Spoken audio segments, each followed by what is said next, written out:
my channel. My name is Charlotte Melfa, and thanks for coming. If this is your first time, please like, share and subscribe to this channel to get notified every time I upload a video.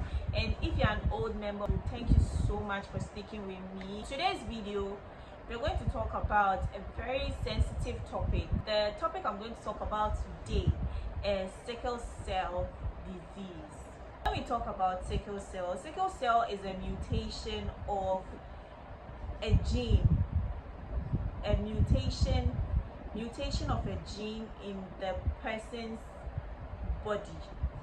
When you take a human being, we have the phenotypic characteristic and then we have the genetic characteristic. So the phenotypic characteristics is actually how we physically see you. So your characteristics, maybe you'd be hairy, maybe you would have bulgy eyes, maybe you would have a fair colored skin, maybe you'd have brown or black eyes. All those things are things we see physically on a human being. Seeing these things physically on a human being, there are a lot of genes that make up that particular physical look on the person, and that is what the genetic characteristic entails. So if you are fair colored, there are genes that are going to make you that kind of, or make you have that kind of body color. And if you have blue eyes, there are genetic makeups that allows you to have that kind of characteristic, having the blue eyes or black eye. If you have black hair, if you have curly hair, all those things are genetic composition that makes people see it physically. Sickle cell disease, there's a mutation. If we say mutation, a change, or there's a switch of a particular gene in the human body, and that particular gene has been replaced by an abnormal gene. Okay, it's been replaced by an abnormal gene, and that is making you have genetically sickle shaped red blood cells. Due to the mutation of this particular genes, your red blood cells will not form the normal disc-like shape. Your red blood cells will become sickle in shape, like a half moon. Yes, like a moon that is half, or a sickle that is used to harvest rice. That is how your red blood cells will be. Due to the mutation of that particular gene, or due to the switch of that particular gene, or due to the introduction and removal of a normal gene with an abnormal gene. That is how sickle trait or the sickle cell disease comes up in a human being. It is basically the mutation of a particular gene, or the replacement of a normal gene with an abnormal gene in the person's system. There are a lot of characteristics that come with sickle cell. With normal blood cells, they have the tendency of having a normal production of red blood cells in the bone marrow, from the bone marrow, and the body is able to adapt to the conditions of our environment that we find ourselves. But because there is an abnormal gene going into the position of a normal gene, this person would struggle to adapt to the environment. The person will struggle to adapt to the environment. Already, the bone marrow is producing sickle-shaped red blood cells.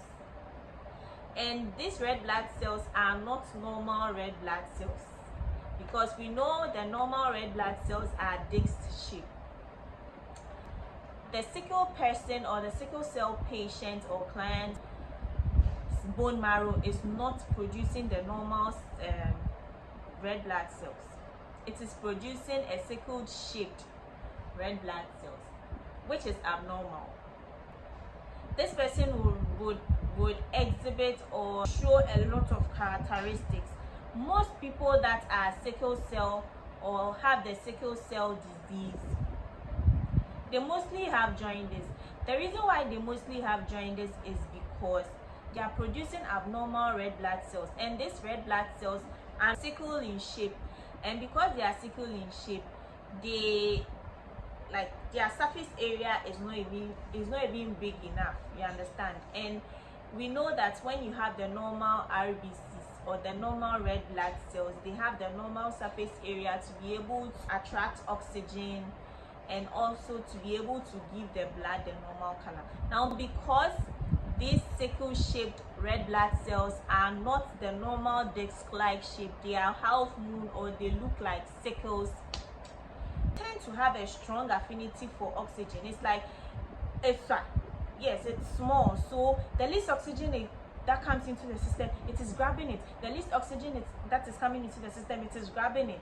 Most sickle cell patients or most sickle cell disease clients have low red blood cells. They tend to have this during this, their under eye, their lips, you see that it is pale because they do not have enough blood cells in their system. Also, they go through a lot of crises. Some people go through pains during raining seasons. They have very serious joint pains during cold weathers. Some of them feel very weak. All these things are characteristics of persons with sickle cell disease. Just as I said, we have people with the normal genes or genetic makeup, and then we have people that have the normal and then they have the sickle genetic makeup, because bear in mind that it is the mother and the father that makes up a child.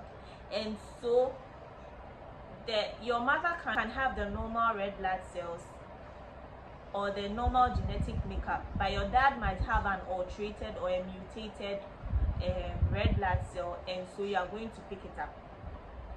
The child may decide to pick the mom's chromosome, one of the mom's chromosome, pick one of the dad's chromosome, but we don't know the genetic. When the child is in a mother's stomach, we do not know the exact genetic components or the exact chromosome that the baby has picked. If a baby picks the father's chromosome that is mutated with a sickle cell and picks the mother doesn't have sickle cell in any of the chromosomes, and so the baby will pick one. Now, if the baby picks the sickle cell chromosome of the father and adds it to the normal genes of the mother, combines it, you're going to have A and then you're going to have S, because the mother didn't have any mutated genes, but the father had one mutated gene, and the baby picked the mutated gene from the father. So if your mom is AA and your dad is AS, the baby can either pick one A from the father and then pick another A from the mother. We are not in there with the baby to tell the baby to pick the A from the mother and the A from the father. The baby can decide to pick the A from the mother and pick the A from the father, or the baby can decide to pick the A from the mother because the mom has AA. Both of the genes are AA, so they are normal genes. And then the baby can decide to pick S from the father and then have A and S. Now, with the A and S, AS patients or people that are AS are considered to be carriers. They are considered to have the sickle cell inside their system, but because they have one normal genetic cells in their system, they are not going to exhibit any of the complications that comes with sickle cell.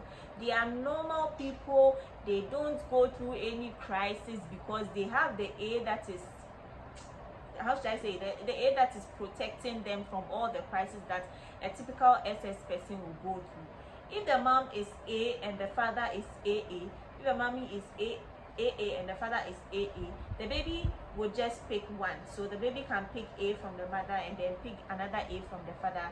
There's no chance of a baby coming out AS or having sickle cell. The mother is AS and the father is AS.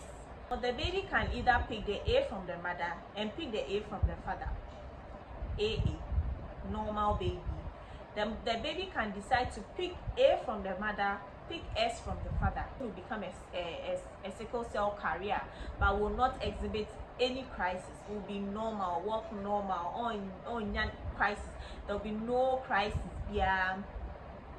The baby can decide to pick S from the mother and pick A from the father and still be AS, be a carrier, be just a carrier. The baby can decide to pick S from the mother and pick S from the father, and the person would be a sickle cell patient. Nipanafa, the person has taken we see Nipanafa. So the person has taken the S gene from the mother and has picked the S gene from the father too, and this person gets two mutations in his or her genetic composition, and the person will be considered as a sickle cell patient or a sickle cell disease person. There are other abnormal hemoglobins too. We have C, we have E, we have F, but F is usually in neonates. If your mom and your dad are ASAS, they're just carriers. They are normal people, they don't get sick, they are fine, they don't get crisis, they are all right, but they have an S trait in them. There's a high possibility that one or some of the kids will pick up the mutated genes, which is the S gene, and the person will become sickle cell. So there are many instances where both parents are fine, both parents don't get sick, but then they'll give birth to a child and the child will be SS. And this is the reason why it's a baby. It's really no, you just picked up the defective or the mutated genes from both parents, and then you ended up being SS.